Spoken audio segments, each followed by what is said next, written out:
Hello and welcome to the Daily Comic and Collectible, episode 461. Now today, the collectible of the day is the Mezco Toys, DC Comics, 112 Collective, Batman vs. Superman, Dawn of Justice, Superman action figure. The last son of Krypton is ready for battle with Gotham City's formidable, forceful vigilante.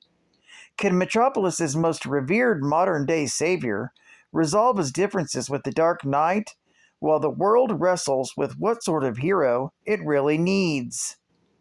This Dawn of Justice 112 Collective Superman action figure stands 6 inches in height, and the incredible digitally modeled portrait sculpt creates an exceptional screen-true likeness of acclaimed actor Henry Cavill in the blockbuster motion picture Batman vs. Superman. This intricately detailed action figure also sports a soft goods film-accurate outfit down to the cape itself. With over 38 points of articulation for posing and display ability, Superman also comes with 2 interchangeable head sculpts and 6 extra interchangeable hands. Figure also includes a breakaway Gotham City manhole cover and display base with posing post. Plus, for collectors, each figure is packaged in a 5th panel window box with translucent acetate slipcover for both maximum protection and ease of removability for display. For adult collectors 15 and up, released by Mezco Toys. Now, the comic of the day is Action Comics, Volume 2, Issue Number 1, with the cover date of November 2011. This is part of the New 52 event, and this is the Jim Lee variant, with story by Grant Morrison, art by Rags Morales, and of course, the cover is by Jim Lee. The A cover, shown here, was by Rags Morales. This issue is titled Superman vs. the City of Tomorrow. We open with Superman taking a businessman named Glenn Glenmorgan hostage and threatens to throw him down from the balcony of a tall building unless the businessman confesses to his crimes. The police surround the building and threaten to shoot Superman, and in response, he simply throws himself and Glenn Morgan from the balcony. Superman uses his powers to land safely with Glenn Morgan in hand, for whom the experience convinces him to confess at having sabotaged the train system. Despite this, the policeman shoots at Superman, who confirms the rumors that the Daily Planet has been spreading about him by catching the bullet in his hand. He makes his escape, but not before telling Detective Blake, the officer in charge, about his ulcer he might want to get checked, having detected it with his X-ray vision. Elsewhere, General Sam Lane worries that this Superman, who showed up 6 months ago in Metropolis, seems to be getting stronger. He wonders how long it will be before the superhuman cannot be stopped. He has since hired Lex Luthor, at an exorbitant consultancy fee, to help him capture the Superman by 8 p.m. this night. Meanwhile, Superman dodges the police pursuit through Metropolis until he hears the cries of people in danger with his super hearing. A demolition crew is scheduled to tear down Galileo Square. However, its buildings are still full of squatters. He is, however, unaware that the demolition was scheduled by Lex Luthor, who intended it as a trap. Superman manages to stop the wrecking ball, allowing the people to escape. But before long, several military tanks appear in the square to capture him with an electrified net. Fortunately, Superman breaks free and uses the wrecking ball to smash the tank's metal exterior. Another tank fires on him, but before the tank can fire again, the people Superman rescued help him get back to his feet and stand in the way of the tanks. Further, The police send remote-controlled helicopters to attack Superman, but he manages to escape by launching himself into the sky with a single bound. It's not long before Superman successfully arrives at the rooftop of his apartment building and changes into civilian clothes, though still looking a bit worse for wear. He receives a visit from Mrs. Nixley, who's the landlady, who asks about his injuries. Clark tells her that he was injured when he wrote a story about Intergang's influence on the dock unions, and they didn't take kindly to having their secrets revealed. Mrs. Nixley is sympathetic, but all the same demands the rent, and Clark complies unexpectedly, given that she's usually had to deal with the professionally unemployed. Before taking her leave, she informs him that he had 3 visitors earlier, news that confuses him. Once alone, Clark calls his friend, Jimmy Olsen, on his cell phone. Jimmy is with Lois Lane, following a lead on the subway.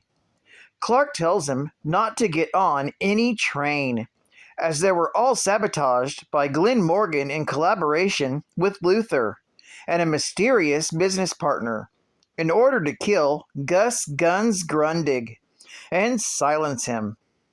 Lois ignores Clark's warning, knowing that he works for a rival newspaper, and boards the train, trailing Grundig, because she knows he works for Glenn Morgan, and she thinks she can get a story out of him.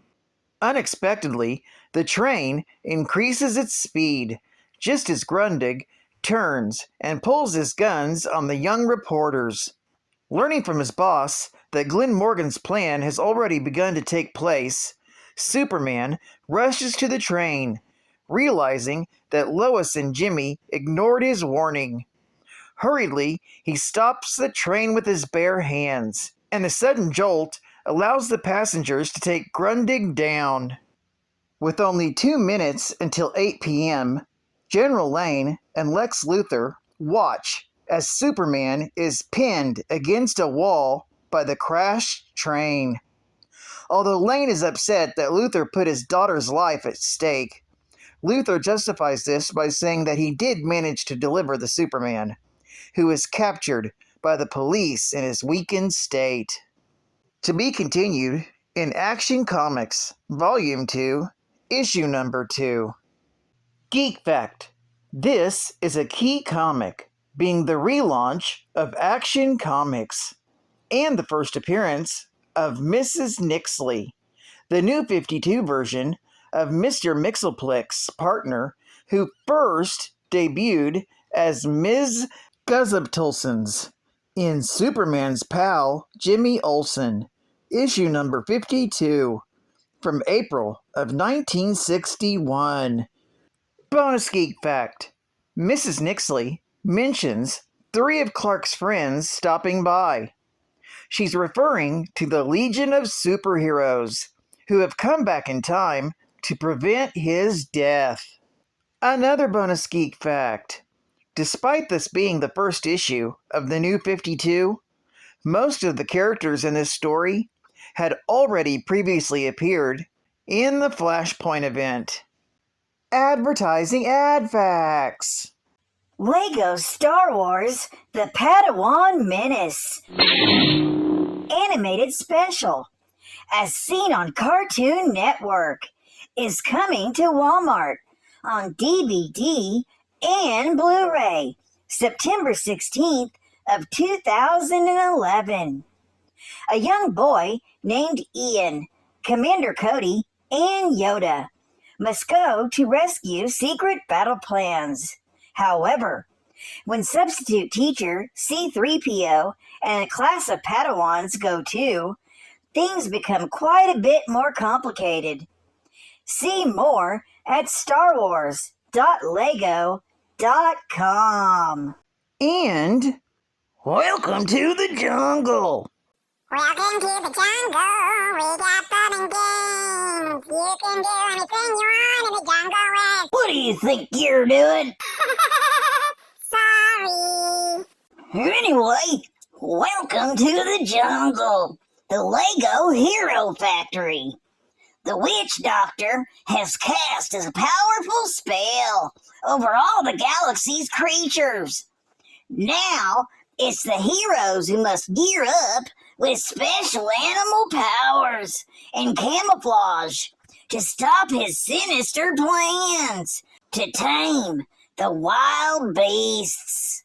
Join the heroes on their mission at herofactory.lego.com and buy your Lego sets today. And final geek fact. The New 52 is a 2011 DC Comics event marking the relaunch of its entire line with the publication of 52 new comic series, all beginning at number 1. The New 52 came out of the Flashpoint event. In September of 2011, DC Comics consolidated and relaunched their comic lines, discontinuing some series and introducing yet other series, resulting in 52 titles, each with a new number 1. That consolidation included the incorporation of both the Wildstorm productions and the reincorporation of certain Vertigo properties into the mainstream DC universe. This event takes its name from the company's thematic associations with the number 52, which began with the publication of the weekly series 52, in which it was revealed that a multiverse of 52 parallel realities existed within the DC universe. Well, I'd like to thank you for joining me for another Daily Comic and Collectible, and I hope to see you again tomorrow. This is Cat Fan Comics Man, and I'll catch you on the flip. Over and out.